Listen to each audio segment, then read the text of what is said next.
Bueno, de la misma manera que el ejercicio anterior, vamos a proceder a resolver. En este caso, me pide lo mismo, hallar la transferencia de calor por conducción, pero en este caso es de un cilindro hueco, ¿no? Gráficamente yo puedo observar que me está mostrando que nuevamente tenemos que la temperatura 1 es mayor a la temperatura 2. Entonces, todo mi flujo de calor, toda mi transferencia de calor va a ser de adentro hacia afuera, ¿ok? Entonces va a tener esta dirección, ¿ok? Sobre todo el material. ¿A qué me refiero? Sobre todo este material y, bueno, todo el cuerpo, ¿no? Sobre todo el material se va a dar la transferencia de calor, ¿ok? Bueno, bajo la misma lógica del ejercicio anterior, procedemos a hallar la solución. Partimos nuevamente de la ecuación de transferencia de calor, que me dice que H es igual a menos una constante por el área del material por un gradiente de temperatura. Es decir, variación de temperatura respecto al espesor o respecto a la longitud que atraviesa el flujo. La longitud del material, el espesor del material que atraviesa el flujo calórico. Entonces, en este caso, ¿cuál va a ser esa longitud, ese espacio, ese material que atraviesa el calor, el flujo calorífico, ¿no? Como ya lo pinté, como ya lo había pintado, va a atravesar todo este material, todo esto y bueno, a lo largo de todo el cilindro, ¿no? O sea, todo eso. Entonces yo necesito determinar más allá, bueno, obviamente todo, pero ¿cómo me puedo guiar? Acá algo muy importante y necesario es saber cuánto vale la longitud L, ¿no? Bueno, nos vamos a dar un valor L. Tal vez no se dio tal vez al momento de plantear el ejercicio, se olvidó una longitud L, ¿no? Entonces, para empezar, punto número 1, para el área del material, que es un cilindro hueco. ¿Qué tendríamos? El área va a ser igual a... ¿Qué va a ser igual al área? Primero va a ser al área de todo el cilindro, al área de todo el cilindro, ¿no? En este caso sería pi por radio el perímetro por la longitud. Es decir, 2 pi por radio, voy a determinar con 2 pi por radio que voy a determinar toda esta, toda esta distancia, ¿no? Y esto le multiplico la longitud L, ¿ok? Entonces 2 pi por radio por la longitud. Ese sería mi área, ¿no? Área del cilindro, ¿ok? Lo propio, segundo paso,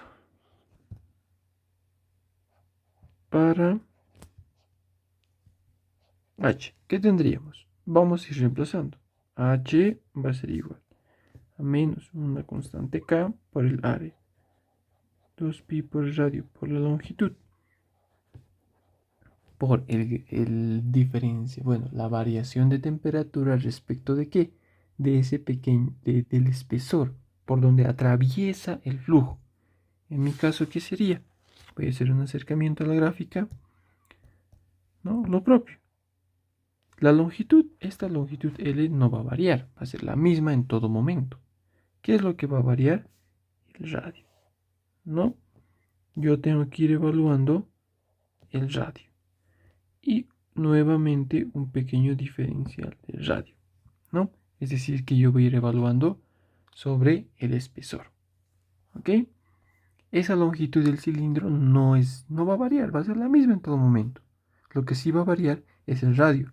Vamos a ir desde un radio 1 hacia afuera hasta un radio 2. Eso va a ir variando. Entonces, nuevamente es necesario colocar diferencial de radio respecto del radio. Y listo. Como hacíamos el ejercicio del anterior, no tiene mayor complicación. Aplicamos integrales, ¿no? Entonces, para mí, H, ¿qué puede pasar? El diferencial de radio sobre el radio va a ser igual a menos 2pi por la longitud por una constante por un diferencial de temperatura, ¿no?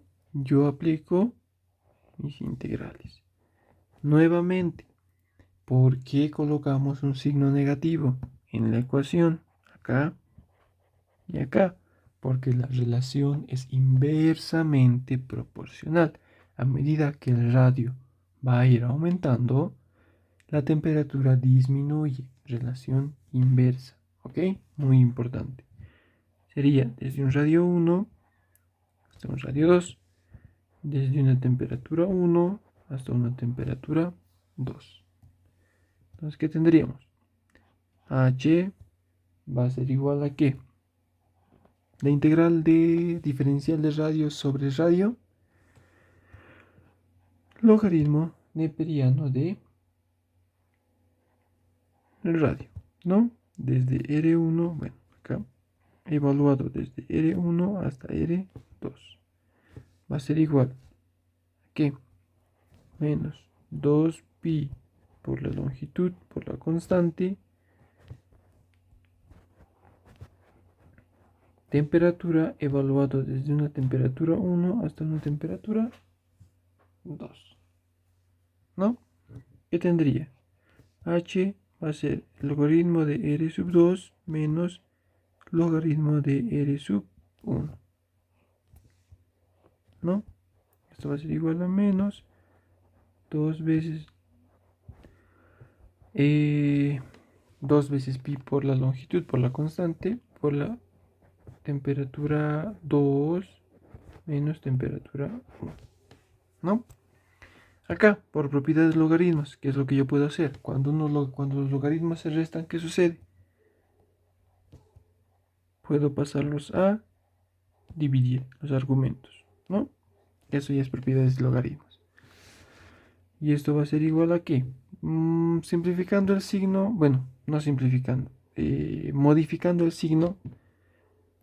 Es decir, que yo tengo un negativo, y voy a tener 2 pi L por la constante, otro negativo, menos, si ustedes quieren verlo de esa manera, t sub 1 menos t sub 2. Estoy ordenando un poco, ¿no?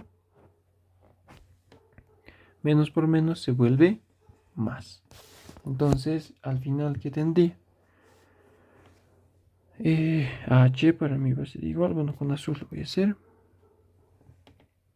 H para mí va a ser igual a 2pi por la longitud por mi constante, temperatura 1 menos temperatura 2, todo esto sobre, ¿qué sería? El logaritmo de radio sub 2 sobre radio sub 1, ¿no? Y esta sería mi respuesta. ¿Ok? Esta sería mi respuesta, ¿no? Entonces, como ustedes pueden observar, la lógica es la misma, ¿no? Es muy importante, acá podemos hacer énfasis, de entender este pequeño gradiente, ¿no? ¿A qué se refiere este gradiente? Es muy importante entender este gradiente, ¿no? El área, ya saben ustedes, es el área por donde ocurre la transferencia de calor, el área del material en este caso, ¿no? Pero para mi gradiente es muy importante determinar el, el respecto. ¿A qué me refiero? Diferencial de temperatura respecto a qué. Es muy importante. Una vez que entienda y determine el respecto a qué es ese diferencial de temperatura, la integral es prácticamente, bueno, es prácticamente matemática, ¿no? Aplicar integrales.